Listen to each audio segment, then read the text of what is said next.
Assalamualaikum warahmatullahi wabarakatuh.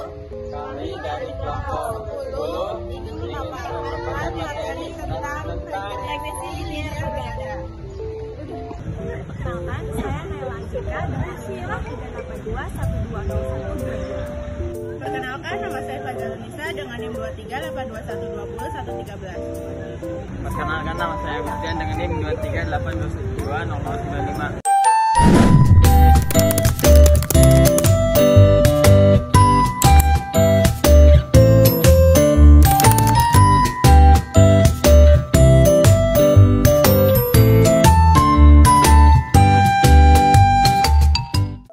Yang pertama yaitu ada pengertian regresi linear berganda. Regresi linear berganda adalah model regresi linear dengan melibatkan lebih dari satu variabel bebas atau prediktor. Regresi linear adalah metode yang digunakan untuk memperoleh model hubungan antara satu variabel terikat, dependen, dengan satu atau lebih variabel bebas, yaitu independen. Harlan menyebutkan bahwa variabel dependen pada regresi linear disebut juga sebagai respon, sedangkan variabel independen dikenal pula sebagai prediktor atau regresor. Jika hanya terdapat satu variabel independen dalam model, maka teknik ini disebut sebagai regresi linear sederhana. Sedangkan jika terdapat beberapa variabel independen, teknik ini disebut regresi linear berganda. Analisis regresi memiliki 3 kegunaan, yaitu untuk tujuan deskripsi fenomena data atau kasus yang sedang diteliti, untuk tujuan kontrol, serta untuk tujuan prediksi. Demikian, regresi linear berganda dinyatakan dalam pasaman matematika sebagai berikut, yaitu Y sama dengan A ditambah B1 X1 ditambah B2 X2 ditambah seterusnya ditambah Bn Xn, yaitu sebagai variabel terikat, X1, X2, X3 sebagai variabel bebas, A itu konstanta, B1, B2, B3 koefisien regresi, E itu variabel pengganggu. Contoh variabel yang sekarang sedang kami teliti adalah underpricing sebagai variabel terikat, sedangkan underwaiters, financial leverage, dan presentasi saham yang ditawarkan sebagai variabel bebas. Maka dengan ini persamaan matematikanya adalah UP sama dengan A ditambah B1 LTA ditambah B2 LBA ditambah B3 UBA ditambah B4 CPK ditambah B5 BKT ditambah BE DLT ditambah E. Maka di mana UP itu harga murah atau variabel terikat, A itu konstanta, LTA luas tanah, LBA luas bangunan, UBA usia bangunan, JPK jarak rata-rata dari pusat keramaian, BKT banyak kamar, DLT daya listrik kuat, E variabel pengganggu. Saya mau menjelaskan tentang persamaan regresi linear berganda. Persamaan regresi linear berganda, analisis regresi membentuk persamaan garis lurus atau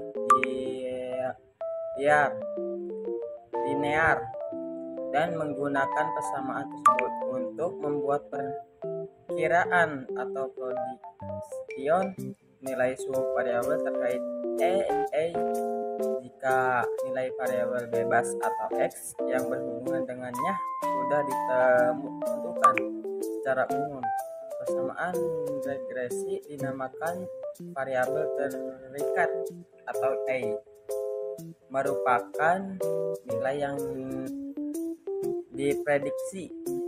Maka persamaannya sama persamaan regresi dua variabel bebas, yaitu rumusnya A ditambah A plus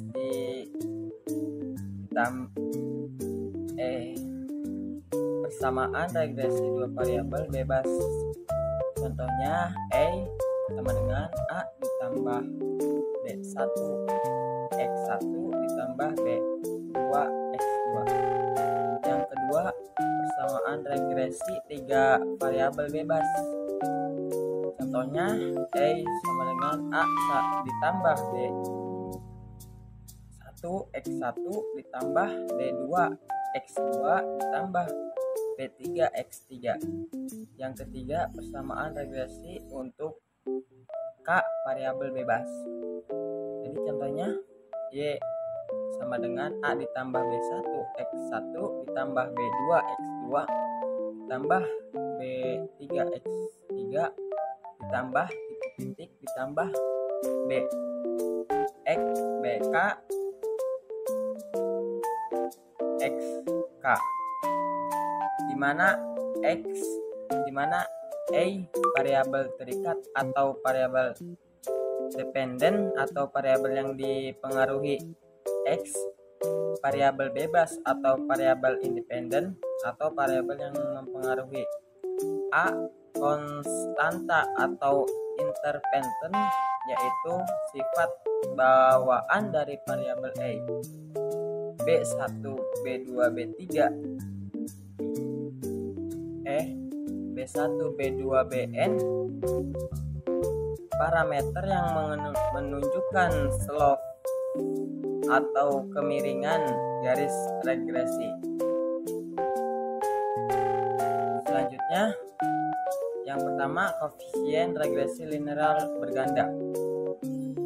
Apabila diketahui dua variabel bebas atau satu variabel terikat dengan persamaan regresi y sama dengan A ditambah B1 X1 ditambah B2 X2, maka untuk mendapatkan nilai A, B1 dan B2 digunakan rumus. Jadi rumusnya itu ada di atas. Terus selanjutnya nilai koefisien regresi yaitu ya kayak gitu. Terus yang kedua uji signifikasi. Proses selanjutnya setelah melakukan pendugaan parameter model regresi berganda yaitu melakukan pengujian terhadap model regresi apakah signifikan atau tidak, yang bisa dilakukan dengan dua cara, yaitu uji secara simultan bersama-sama dengan uji F dan uji parsial individual dengan uji T. Selanjutnya nomor 3 koefisien determinasi. Nilai R pangkat 2 menunjukkan besarnya variasi variabel independen dalam mempengaruhi variabel dependen. Nilai R pangkat 2 berkisar antara 0 dan 1. Semakin besar nilai R2 berarti semakin besar variasi variabel independen yang dapat dijelaskan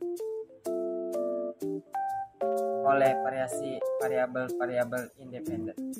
Sebaliknya, semakin kecil nilai R pangkat 2 berarti semakin kecil variasi variabel dependen yang dapat dijelaskan oleh variasi variabel independen. Jadi informasi yang dapat diperoleh dari koefisien determinasi R pangkat 2 adalah untuk mengetahui seberapa besar variasi variabel independen dalam menjelaskan variabel dependen. Sifat dari koefisien determinasi ini adalah R pangkat 2 merupakan besarnya non negatif, batasannya adalah O kurang lebih R2 kurang lebih 1. Materi yang ketiga yaitu uji T hipotesis regresi linear berganda. Uji T bertujuan untuk mengetahui ada atau tidaknya pengaruh parsial atau sendiri yang diberikan variabel bebas atau X terhadap variabel terikat atau Y. Kemudian ada dasar pengambilan keputusan. Yang pertama, jika nilai signifikansi lebih kecil dari 0,05 atau T hitung lebih besar dari T tabel, maka terdapat pengaruh variabel X terhadap variabel Y.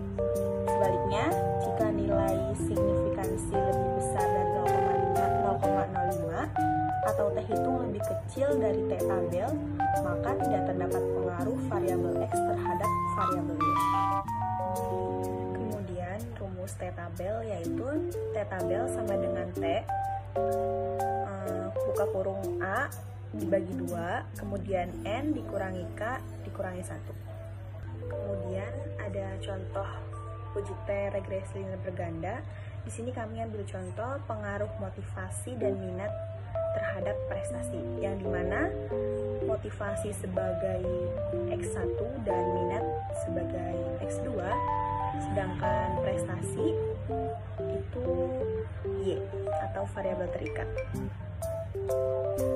Bisa dilihat di tabel, di situ ada 12 sampel dan ada 2 variabel, yaitu X1 motivasi dan X2 minat, sedangkan Y-nya yaitu variabel terikat. Kemudian kita masukkan ke dalam rumus.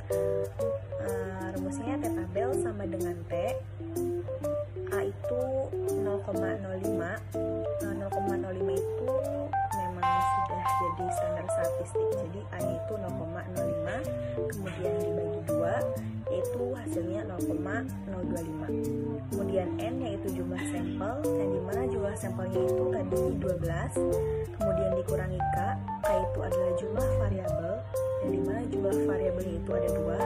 Jadi 12 dikurangi 2 yaitu 10. Kemudian dikurangi 1, hasilnya 9. Kemudian 0,025 itu kita cari pada distribusi nilai tabel. Muncullah hasil 2,262. Kemudian di sini kita akan melakukan pengujian hipotesis H1 dan H2 dengan uji T. Di situ ada contoh hasil dari SPSS. Kemudian yang pertama, pengujian hipotesis pertama atau H1. Diketahui nilai signifikansi untuk pengaruh X1 terhadap Y adalah sebesar 0,347, atau lebih besar dari 0,05, dan nilai Y 0,992 lebih kecil dari T tabel 2,262. Sehingga dapat disimpulkan bahwa H1 ditolak, yang berarti tidak terdapat pengaruh X1 terhadap Y. Kemudian yang kedua yaitu pengujian hipotesis kedua atau H2. Diketahui nilai signifikansi untuk pengaruh X2 terhadap Y adalah sebesar 0,007 atau lebih kecil dari 0,0.